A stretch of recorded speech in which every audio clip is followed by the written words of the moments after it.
In the Vandalin gang, everyone's constantly talking about money. Dutch is giving speeches every 5 minutes about needing more of it. Camp funds are low, morale is low, even your horse probably knows you're broke. And then there's Strauss. This man is out here casually handing out loans like he runs a full bank, and you're just sitting there like, wait, with what money? Because every time you visit him, he's got another list ready. More people to lend to, more debts to collect, high interest of course. Man didn't come to play fair. He came to build an empire. But here's the confusing part. Where is he getting the cash from? The gang isn't exactly thriving. Dutch is stressed, Hosea's worried, and Arthur is out here donating his last dollar to the camp like it's going to fix everything. Meanwhile, Strauss is running a whole loan business on the side like nothing's wrong. It doesn't add up. Maybe he had savings from before joining the gang. That's one possibility. He does carry himself like someone who's been doing this for a while, but even then, the amount he lends out, that's not small change. Or maybe he's using the gang's money without anyone realizing it. Which would be wild, because that means Arthur is basically funding the same debts he has to go collect later. Man's doing double the work for the same money and still getting yelled at by Dutch. Tough life. There's also a chance that Strauss is just way more successful than the rest of the gang. While everyone else is robbing trains and getting into shootouts, he's quietly making consistent profit off desperate people. Still, the game never really explains it. No mention of where the funds come from, no clear answer on how he keeps the system running, and that's what makes it interesting. Because while the gang keeps talking about needing money, Strauss somehow always has enough to lend, and no one ever stops to ask where it's coming from. Alright, quick question. Have you seen how big the ocean is? Like, not in game, in general. This thing covers most of the planet. It's huge. People get lost out there today with GPS and everything. Now go back to Red Dead Redemption 2. Arthur and the gang get caught in a storm, the boat goes down, everyone gets thrown into the ocean, complete chaos.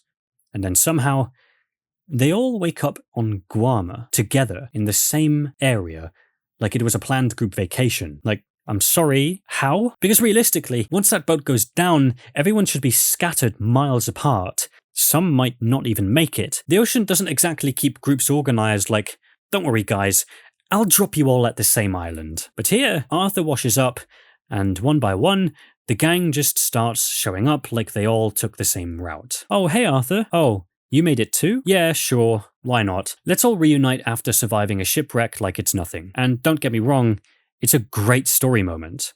Guarma is chaotic, intense, everything feels off in a good way. But logically, this makes zero sense. Maybe they drifted in the same current. That's one explanation. Ocean currents can carry things long distances, but all of them together ending up that close. That's some very lucky timing. Or maybe the game just fast forwards the reality a bit.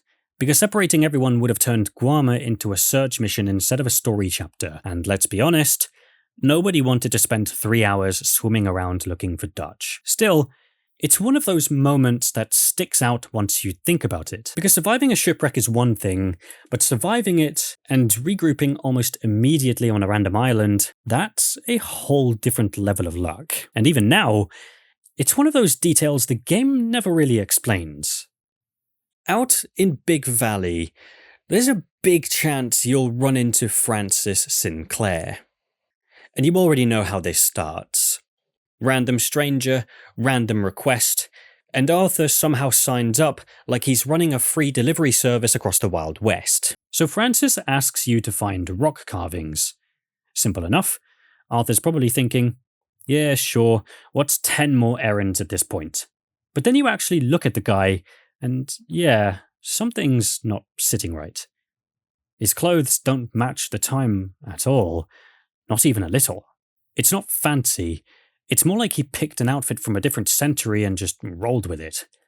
And the way he talks, feels like he knows what's coming next in history but is trying really hard not to spoil it.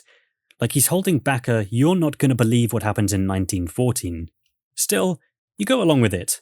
Because obviously you do, we all did. Now you start finding these carvings, and this is where the game casually decides to mess with your head. These aren't normal carvings. You're looking at massive structures that resemble modern cities, strange patterns, and things that just don't belong in 1899. One of them even looks like a nuclear explosion, which is crazy, because real-world history doesn't get there until the 1940s. Arthur's out here discovering future disasters like it's a collectible set. Meanwhile, I can't even find a perfect rabbit when I need one. So now the whole mission flips. It's not, why did Francis send you? Anymore. It's, how does any of this even exist?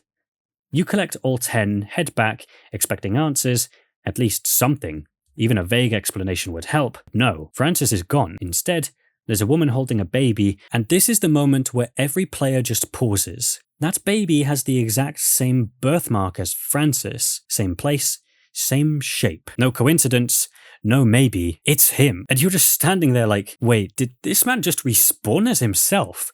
Then you look around the room, sketches everywhere, different time periods, different places. Some look ancient, others feel way ahead. Like he's been moving through history like it's part of his daily routine. Man's basically fast traveling through time while we're out here brushing our horse for honor points. So now the question is, did he come from the future and restart his own life? Or is he stuck looping through time again and again like we keep replaying missions because we messed up one tiny detail? And the game gives you nothing. Francis Sinclair. Still one of the strangest and still completely unsolved mysteries in Red Dead Redemption 2. Now here's something weird about Red Dead Redemption 2. For a game that lets you track a deer for 20 minutes just to lose it in a bush, there are people you cannot find no matter what you do. For instance, in Van Horn, you walk past the saloon, probably after surviving a fight you didn't even start, and there's this poster sitting outside. A missing person. Normal. Right? Then you actually read it. It's Princess Isabel Katharina Zinnmeister. Yeah, a whole princess from Luxembourg, missing since 1884. And instantly your brain switches into detective mode. You're thinking, okay Rockstar, I see what you're doing.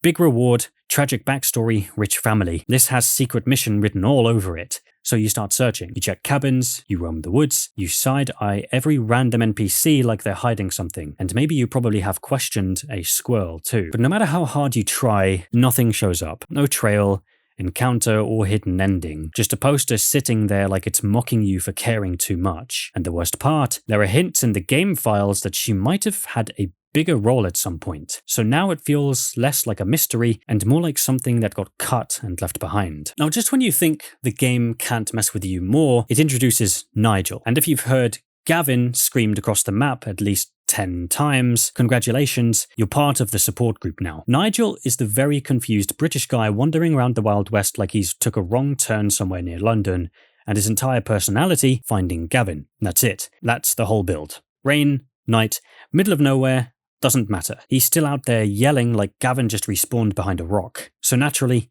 you try to help. You follow him, you search nearby areas, you think Gavin's tied to a random event or a hidden encounter. But nope, Gavin is gone. Completely gone. No clues, no body, no found him chilling in a cabin moment. At some point, you start wondering if Gavin heard Nigel once and just decided, yeah, I'm never going back. And that's what makes both of these so strange. One mystery pulls you in with a serious setup and then gives you nothing back. The other sounds like a joke and somehow still has no answer. Different vibes, same result. Even after everything players have tried, both of these are still sitting there unresolved. Next, we have something that feels like Rockstar just thought, yeah, let's confuse players for the next 10 years. So out near Rio Bravo, around Repentance Rock, there's a spot that most players completely miss. And honestly, half the time you're out there, you're either lost, being chased, or wondering why you came to the desert in the first place. But if you do find it, yeah, things get weird real quick. In the middle of this quiet, empty area, there's a setup. A deer pelt laid out on the ground, covered in carved symbols. Around it, stones placed in a pattern, and these small blue rocks that look like they were dropped there for a reason. And instantly your brain goes, okay, who was here and should I be concerned? Naturally, players did what players do. Everybody turned into part-time investigators overnight. People zoomed in on the symbols like they were trying to crack a secret code. You've got a sun, a bear paw, a triangle, and then this circle with a cross and 4 dots inside it. And just when you think you're starting to understand it, you notice the surrounding rocks have these humanoid carvings. At that point, you're just standing there like, yeah, I was not ready for this level of thinking today. So theories started flying everywhere. Some players linked it to Native American traditions, others went straight into full conspiracy mode talking about rituals and hidden meanings. And then there's the popular idea that this place is some kind of spiritual bridge. One interesting part is that those blue stones, they look a lot like lapis lazuli. In real history, that stone has been connected to spiritual energy and the idea of linking the physical world to something beyond it. So now instead of just being confused, you're confused with context. In Red Dead Redemption 2, the same location exists, but the deer pelt is gone. So maybe something actually happened at this site between the event of the two games. Something important enough to change it completely, and then just never get talked about again. Players have been coming back here for years, trying different things, hoping there's some hidden trigger or secret interaction. But nothing ever happens. It's just sitting out there in the desert like it's holding on to a story the game never tells. So yeah. It's still one of those mysteries that no one has been able to fully figure out. This mystery feels like the game broke character for a moment and decided to just scare people for fun. Back in the first Red Dead Redemption, players began to run into something that made absolutely no sense. Not ghosts or outlaws, but something way stranger. Animals with human bodies. You'd be riding through the desert, minding your business, and suddenly there's a cougar running at you, except it's got a full human model, or a horse standing there like it pays taxes. Players started calling them Manimals, because honestly, what else do you even call that? And it wasn't just one type. There was cougar man, boar man, horseman, and somehow even bird people. At that point, the game wasn't even pretending to be normal anymore. It felt like someone at Rockstar accidentally clicked, merged files, and just went home. So yeah, first reaction is obvious. It's a bug. Case closed, right? Well, not exactly, because one of these creatures did something that made people stop laughing for a second. The donkey woman. This one wasn't just weird to look at. If you ran into her, John Marston actually reacted to it. Like, properly reacted. A journal entry shows up with a sketch and a line that says, "What was this poor thing?" Now that changes everything, because bugs don't usually get custom reactions. Rockstar doesn't sit there thinking, yeah, let's add emotional depth to a glitch. So maybe, just maybe, this wasn't completely accidental.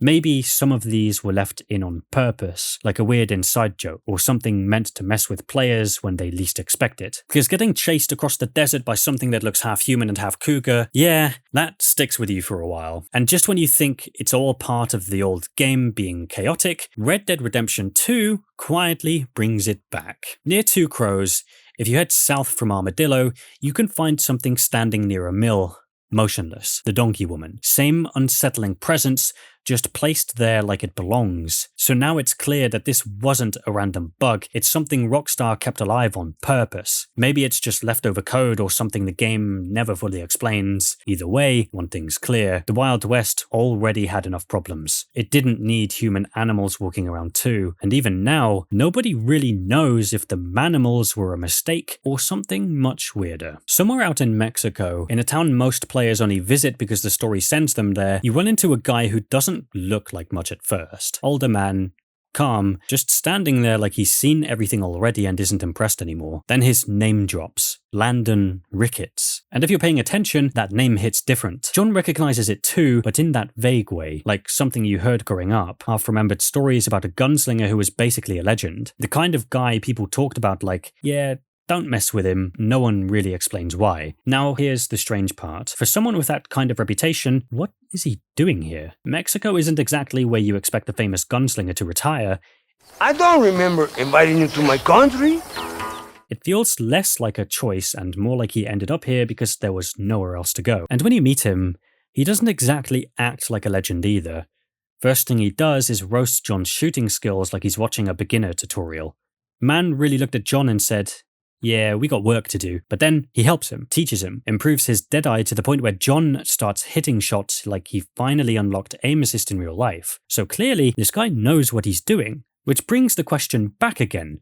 What actually made Landon Ricketts famous? Because the game never shows it. You hear hints, you get the feeling he's done things, serious things. Him and John even talk about the life, about killing, about the kind of past you don't fully explain, but neither of them goes into detail. It's all just understood. And that's where it gets interesting. Maybe he didn't come to Mexico to relax or disappear, because guys like that don't just walk away for no reason. And the craziest part, even across both games, you never actually see what made Landon Ricketts. Just stories, a few lessons, and a legend that the game never fully lets you understand. In Red Dead Redemption 1, John keeps saying he left the Vandalin gang after Dutch lost it, saying things went bad, people died, and at some point, Dutch left him behind. Pretty serious stuff. Here's the problem. John never really explains why. And that's where the name Haidee McCourt quietly shows up. Just in conversation. Easy to miss if you're not paying attention, but once you catch it, yeah, it sticks. She was an innocent woman who died during one of the gang's robberies, a ferry job that went completely wrong. And somehow, this one moment says a lot more about Dutch than anything else. Because this wasn't just another robbery gone bad, this was Dutch shooting someone who didn't need to die. And the strangest part, John barely remembers her. Man remembers every gunfight, every betrayal, every bad decision. It's almost gone from his memory, which honestly says a lot about how messy things got back then. When your life is that chaotic, even something like that starts to blur. Someone else remembers, the strange man. And if you've run into him, you already know that guy doesn't bring up things for no reason. When he talks about Haidee, he doesn't focus on the violence, he focuses on something worse. The fact that the people responsible don't even remember her. That's the part that hits. Because now it's not just about failed robbery, it's about what the gang had become. At some point, they stopped being outlaws with a code and started being something else entirely. And then there's the ferry itself. The strange man confirms that the job where John got shot and left behind happened on a ferry too, which means this wasn't just one bad day. The gang had multiple jobs go wrong, and each one pushed things further downhill. So maybe that ferry wasn't just a robbery. Maybe that's where everything started to fall apart, and it's where Dutch crossed a line he couldn't come back from. Or maybe there's still something about that whole event the game never fully shows. Because even after playing both games, you never actually see what happened on that ferry. You just hear pieces, a name, a mistake, a moment no one fully talks about. And somehow, that one unseen event ends up being one of the most important and still unsolved mysteries in the entire story. If you've played the first Red Dead Redemption, there's a moment early on that just slips by in conversation. But once you catch it, you can't unhear it. Abigail and John are riding along, talking like they usually do. And then she casually says something like, "This isn't the first time I've had a gun to my head. You're forgetting your marriage proposal." Now, if you're like most players, you probably paused for a second and went, hold on, what proposal? Because that one sentence raises way too many questions. John Marston, of all people, proposing with a gun involved. That's not romantic. That's a completely different genre. So now the mystery kicks in. Was it a literal shotgun wedding? Like someone forced the situation and John went along with it? Or did things go so wrong during one of their gang days that he had to propose in the middle of chaos just to fix it? And knowing John, it doesn't even feel impossible. This is the same guy who disappears for a year, comes back like nothing happened, and somehow still expects things to work out. His timing has never exactly been perfect. Maybe it wasn't even his idea. Maybe Abigail was the one in danger, gun involved, and John just blurted it out at the moment like, yeah, let's get married.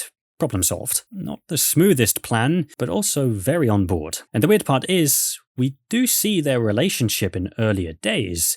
Campfire moments, small interactions, hints that things weren't always stable. But that specific moment, the proposal, game never shows it. Just that one line, sitting there like it's hiding a whole scene we never got to see. So now it's left up to you to imagine how that even happened, because somehow John Marston managed to turn a marriage proposal into a situation involving a gun. And even after everything we learn about them, that moment is still one story the game never fully tells. If you've spent time in Rhodes, you've probably walked into that gunsmith shop a dozen times without thinking twice. You buy some ammo, maybe clean your weapons, and leave. But one day, things don't go the usual way. There's a good chance you'll hear something, a voice, faint, coming from somewhere inside. And yeah, this is the moment where every player suddenly slows down like, okay, I knew this town was weird. You look around, try to figure it out, and eventually realize it's coming from the basement.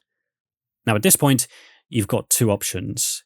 Ignore it and leave like a normal person, or do what every Red Dead Redemption 2 player does and immediately get involved in something that has nothing to do with them. So, you investigate, and down there, you find a young man locked up, begging for help. Yeah, not exactly what you expect from your local gun shop. You free him, and of course, the gunsmith, Jasper, shows up trying to explain everything. According to him, his son drowned in an accident, and he kidnapped this guy because he looked like him. Already strange, but also not the full picture. Because if you hang around Rhodes and actually listen to NPCs, you start hearing things. People talking about that accident. The way they mention it, it doesn't sound clean. There's guilt there, the kind that doesn't come from a simple tragedy. So now the story starts to fall apart a little. Maybe Jasper isn't telling the whole truth and the town knows more than it lets on. Or maybe everyone is just pretending it was an accident because the real version is worse. Also, there's another idea that makes it even darker. What if the son never drowned at all? What if he just ran away and Jasper couldn't accept it? So he built this version of events in his head, something tragic but easier to live with, and over time, he started believing it himself. Because the way he talks, it doesn't feel like he's lying. It feels like he's convinced. And that's what makes this whole thing uncomfortable. You walk in expecting to buy bullets, and you walk out wondering what actually happened to a kid this town barely talks about. No clear answers, just a quiet little shop in Rhodes, hiding a story that doesn't quite add up. If you've ever ridden through Scarlet Meadows and randomly stumbled into a place called Pleasance, yeah, you probably slowed down a bit, because something about it feels off immediately. The town looks abandoned, but not in the usual worn-out, slowly forgotten way. This feels sudden. Like people were here, and then just weren't. You walk around a little, and that feeling gets worse. There's a graveyard. 10 graves, different ages. And here's the part that really stands out. Every single one of them died in the same month. September 1883. So now it's clear. Something happened here fast. And then you start noticing the writing on the buildings. Unclean sinners, ill with sin, stay out plague. At this point, yeah, most players are not feeling comfortable anymore. You came here for a quick detour, and now it feels like you've walked into the wrong story. So, what happened? Maybe it was a disease. Back then, outbreaks weren't exactly rare. If something spread through a small settlement, it could wipe out people quickly. The plague warning on that locked barn makes the idea even stronger. But then, why all the talk about sin? That's where it gets strange. The town almost feels like it was blaming itself. Like whatever happened wasn't just sickness, but punishment. The kind of language written on the walls sounds less like medical concern and more like judgment. And then you check the church. No crosses or religious symbols.